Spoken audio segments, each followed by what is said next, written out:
24 ঘন্টা কেঁদেছেন নবী শুধু উম্মতের জন্য। সোমবার দিন নবী ইন্তেকাল করলেন। মালেকাল মউত আজরাইল হাজির হলো, সালাম দিয়ে কই, ইয়া রাসূলুল্লাহ, আল্লাহ পাঠিয়েছে আপনার রূহ মুবারক নেওয়ার জন্য।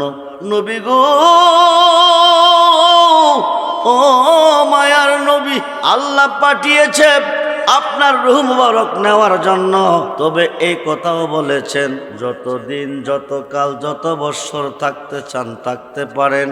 আমার নবী বলেন, আজরাইল, আমি জীবনে অনেক কিছুর স্বাদ গ্রহণ করেছি, কিন্তু মৃত্যুর স্বাদ গ্রহণ করি নাই। জোরে কোন সুবহানাল্লাহ।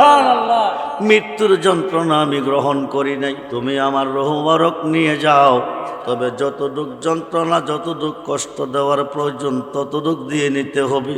আজরাইল কই, ইয়া রাসূলুল্লাহ, যে নবী সৃষ্টি না হলে আমি আজরাইল হইতাম না।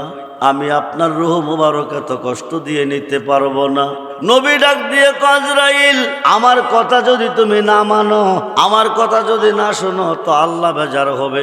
এখন আল্লাহ ডাক দিছে, আজরাইল, বন্ধু কেন এই কথা বলতেছে? তুমি না বুঝলে আমি বুঝতে কোন সুবহানাল্লাহ। তবে যন্ত্রণা একটু দিয়েই তুমি জান মুবারকটা নিও। আজরাইলের শাহাদাত আঙ্গুলটা নবী যে সিনা মুবারকের উপর রাখছে। নবী ডাক দেখো, আজরাইল, কি তুমি রেখেছ?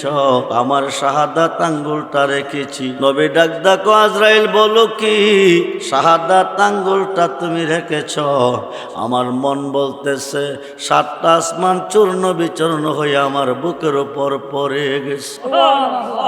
আজরাইল, আমার বেলা যদি এমন হয়, আমার উম্মতের বেলা কি হবে? আমার উম্মত এত কষ্ট সহ্য করতে পারবে না। উম্মত রে, নবী করছি কি, তুমি করো কি? তোমার তো মরণ হবে। নবী ছাড়া দরদি কাউকে তুমি পাবে না। কবরে, হাসরে, মিজানে, ফুলচেরাতে, সর্বঘাটে গেলে পাইবা তুমি নবীরে। নবী ডাক দেখো, আজরাইল, আমার উম্মতে এত কষ্ট সহ্য করতে পারবো না। আজরাইল কো, নবী গো, নবী গো, আপনার উম্মত যারা হবে আমি তাদেরকে এত কষ্ট দিব না। সন্তান মায়ের বুকে দুধ খাইতে খাইতে সন্তানটা ঘুমিয়ে যা, স্তন মুখ থেকে সরে পড়ে, ঠিক তদুরূপভাবে আমি তাদের জানটা কবজ করব। জোরে কোন সুবহানাল্লাহ।